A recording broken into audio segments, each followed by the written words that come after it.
Assalamualaikum warahmatullahi wabarakatuh. Perkenalkan, nama saya Dirma Syauta, mahasiswa Prodi Tadris Bahasa Inggris semester 2. Video ini dibuat sebagai nilai UAS untuk mata kuliah Psikologi Pendidikan dari dosen pengampu Miss Arcristia Amahoru MPSI. Materi pertama yang akan saya bahas yaitu metode kontribusi psikologi pendidikan.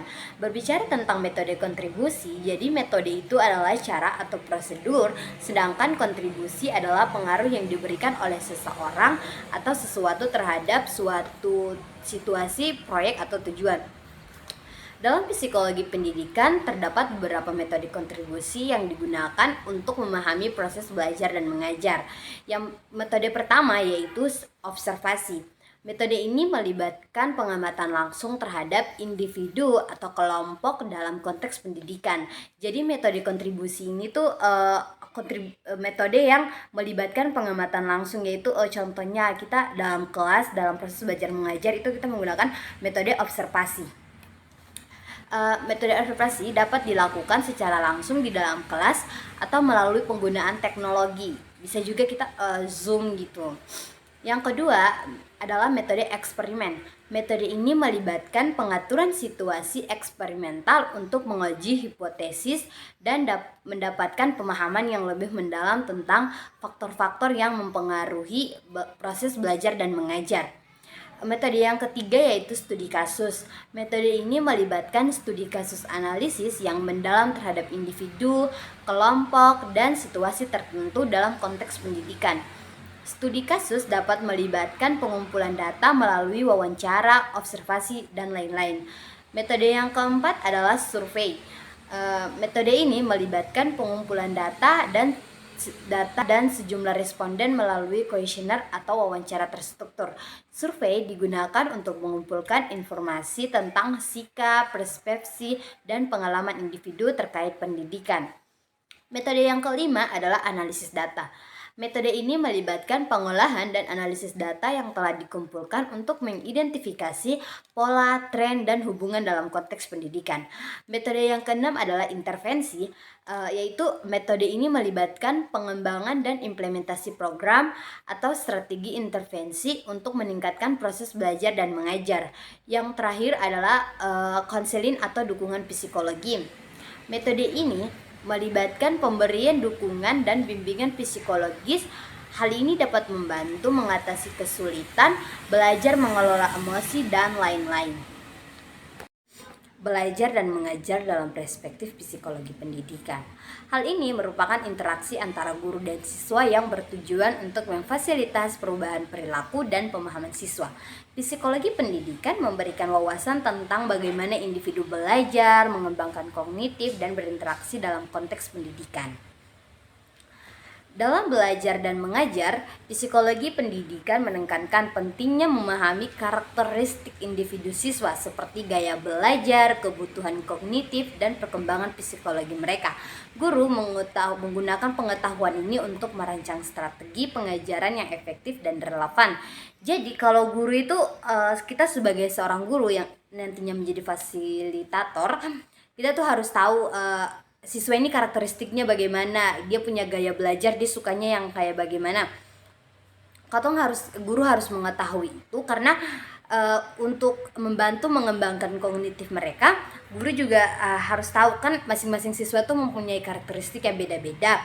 Jadi kita sebagai seorang guru nantinya harus bisa mengetahui siswa ini dia lebih unggulnya di sini, siswa ini dia kurangnya di sini. Jadi kita sebagai seorang guru harus kayak jadi saya harus membuat seperti ini dan ini agar siswa ini tuh bisa membantu mengembangkan kognitif mereka. Psikologi pendidikan juga mempelajari faktor-faktor yang mempengaruhi motivasi siswa seperti kebutuhan psikologi, harapan, dan tujuan belajar. Guru dapat menggunakan pengetahuan ini untuk menciptakan lingkungan belajar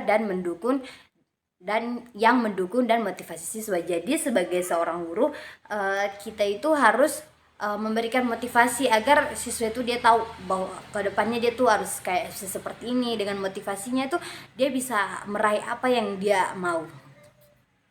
Jadi secara keseluruhan psikologi pendidikan memberikan pemahaman yang mendalam tentang bagaimana individu belajar dan berkembang dalam konteks pendidikan. Teori pembelajaran, ada beberapa teori pembelajaran. Yang pertama yaitu teori behaviorisme. Tokoh utama dalam teori ini adalah Ivan Pavlov, John B. Watson, B. V. Skinner. Pada teori ini fokus pada perilaku yang dapat diamati dan dapat diukur. Konsep utama pembelajaran ini terjadi melalui stimulus dan respon. Jadi harus ada rangsangan dulu baru ada respon. Contohnya, jika kita dalam lingkungan sekolah, terus bel berbunyi menandakan masuk ke kelas, itu bel itu sebagai stimulus atau rangsangan, dan responnya adalah siswa akan masuk ke dalam kelas. Jadi harus ada rangsangan dulu baru ada respon. Jadi ada bunyi bel dulu baru siswa masuk. Contoh aplikasinya adalah reward, dan punishment. Jadi dalam contohnya contoh aplikasinya adalah reward and punishment. Jika siswa yang sering mendapatkan juara 1 di kelas itu harus mendapat reward agar bisa lebih memotivasinya. Dan siswa yang tidak membuat PR harus mendapatkan hukuman agar tidak terjadi kesalahan yang sama. Kognitif, tokoh utama dalam teori kognitif ini adalah Jean Piaget, Leo Vygotsky, yang dimana menekankan pada proses mental dalam pembelajaran. Konsep utama adalah proses belajar melibatkan pemahaman, penalaran, dan pemecah masalah. Contohnya, contoh aplikasi membangun pengetahuan melalui pengalaman dan refleksi. Teori yang ketiga yaitu teori konstruktivisme, yang dimana teori ini menekankan pada konstruksi pengetahuan oleh individu. Konsep utama dalam teori ini yaitu individu aktif dalam membangun pemahaman berdasarkan pengetahuan sebelumnya. Contoh mengaplikasikannya yaitu dengan pembelajaran kolaboratif, diskusi, dan proyek berbasis masalah. Teori pembelajaran yang keempat itu adalah humanistik. Teori ini memandang individu sebagai subjek aktif dalam proses belajar, fokus pada kebutuhan, motivasi, dan pengembangan pribadi. Contohnya, self-directed learning sama pembelajaran berbasis pengalaman. Jadi, self-directed learning ini adalah pendekatan pembelajaran di mana individu mengambil inisiatif dan tanggung jawab penuh dalam proses belajar mereka. Perbedaan gaya belajar, ada 3 perbedaan gaya belajar. Yang pertama, visual learners. Karakteristik visual learners ini adalah lebih suka informasi disajikan dalam bentuk visual seperti diagram atau gambar. Strategi pembelajaran menggunakan visualisasi, membuat caption berwarna-warni, dan memanfaatkan media visual. Jadi orang yang mempunyai gaya belajar visual learners ini adalah orang yang adalah siswa yang lebih suka dengan gambar-gambar, warna-warna. Itu mereka sangat suka belajar dengan seperti itu, karena itu akan lebih membuat mereka mengerti gitu, atau memahami. Yang kedua adalah auditory learners. Karakteristiknya adalah lebih suka belajar melalui pendengaran dan suara, seperti mendengarkan ceramah atau diskusi. Strateginya adalah menciptakan lagu jingle bell untuk mengingat informasi, berpartisipasi dalam diskusi, atau merekam materi pembelajaran.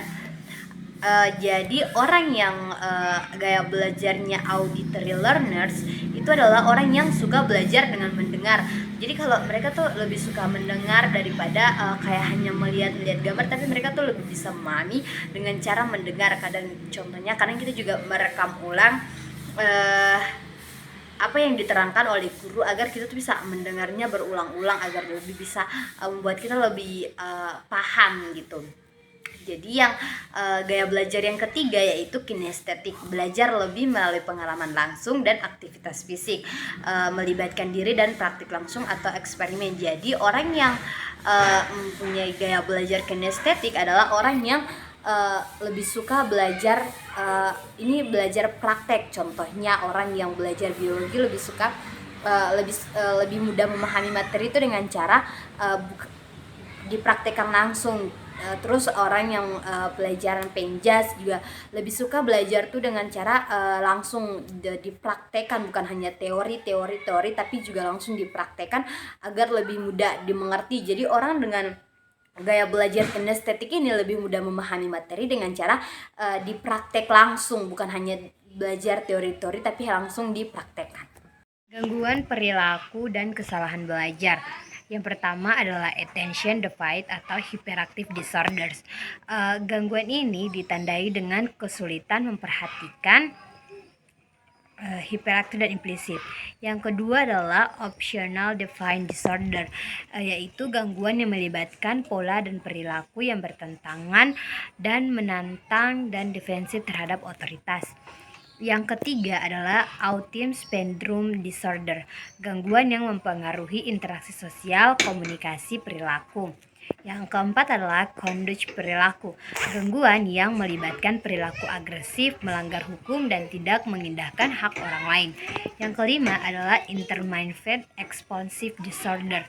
Gangguan ini adalah gangguan perilaku yang ditandai dengan sikap bertentangan atau menantang dan resisten terhadap aturan dan tuntutan orang lain. Perspektif transfer pembelajaran, sikap guru ke siswa, yaitu disebut dengan transfer, di mana seorang guru yang sebagai fasilitator akan mengajar siswanya itu yang disebut dengan transfer pelajaran.